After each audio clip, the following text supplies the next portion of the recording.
Hello again, everyone, and welcome to a very special 3-Point podcast. We are three sports guys from three different generations, all former Cavs. I'm Ted Fattel of Sportsnet Michigan and Z92.5 The Castle. On the phone is Matt Burns of ESPN in Charlotte, North Carolina, and Jared Fattel of Grand Valley State University and Fox 17 TV in Grand Rapids. We know Jared is completely frustrated, completely off the bandwagon, right? I wish I could have like the boyhood, Michigan drinking the Kool-Aid like Matt does right now, but I just can't. So I'm not drinking Kool-Aid. I'm not punting on him like everyone else is. Great coach, great player, and I don't know if you can lobby for your dad or for your brother, Ted. Probably not. I just want to know, Jared, how many times did he make you watch that '83 state championship game? He doesn't like watching that because if you remember that the first half, I don't know who the star player Freddie Marshall. But he went off for 30, and my dad was guarding him. Why have things changed? Is it just that millennials aren't into the racing, or do you think it's that people are following NFL and NBA more? Well, it's a lot of things, and Marty and I kind of half joke that we'd like to do a 30 for 30, like what happened in motorsports, and it's not just NASCAR, it's Formula One, it's everything's taking a dip. You guys are sitting here talking about Zach Charbonnet, how he's going to be good in the future. I thought that we said it was, if not this year, then when, for this Michigan program. We don't have time for him to become a better back. He is what he is, and what he is right now is 33 carries for 100 yards against Army.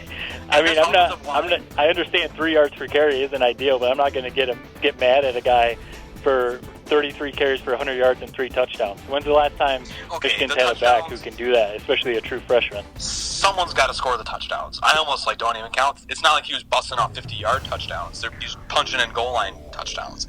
Could have thrown in, I don't know, Brady Hoke could have punched those. Ted could have punched those touchdowns back in his day.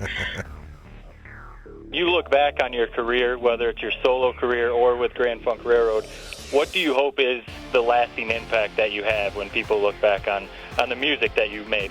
Well, the love that has come from it and the healing that people have felt from it, because it's from my heart. So where do you think you've been able to have a bigger impact on your players' lives, as a college coach or as a high school coach? Oh, as a high school coach, definitely.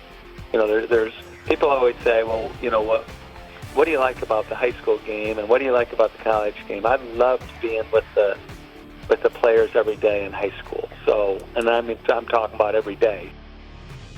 Our group even grew this year, so Right. and then you just keep adding people to our group, and who knows, Well, as we can life keep goes going. on, and Matt knows it all too well, you still try to do those type of things, but if you guys, let's look at it this way. You have a date every summer that's locked in on that weekend for Faster Horses, right? Mm-hmm. So if you keep being the organizer guy, keep the team together, I think you can keep most of the group doing this year after year, which would be so cool. Normally, I would give it a 3 on the scale of 1 to 3, the 3-Point podcast rating. I would probably bump it down to a 2.9, and I'll tell you why. The only reason, and it's a little bit of a knock on Tarantino. I love Tarantino's movies. Some of the scenes probably dragged a little bit longer than they needed to. It could have been shortened by probably 15 minutes. Yeah, well, that's his style, though. I know it is. That's why I was going to say, that's classic Tarantino. it's a minor criticism. 2.9 still pretty solid.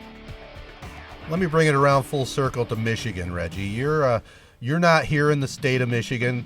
We're deep into it. You have more of a national perspective on their program and the Big Ten. Our youngster, Jared, he has pretty much given up on the Wolverines. How do you see it? Do you think they have any chance at all to regroup with the bye week, getting by Wisconsin and maybe making a run to that last game of the season in the regular season and maybe giving Ohio State trouble or actually beating them at the Big House? I absolutely do think they have a chance to make a run. The good thing is they get Ohio State, as you mentioned, in the Big House. They got to go to Penn State.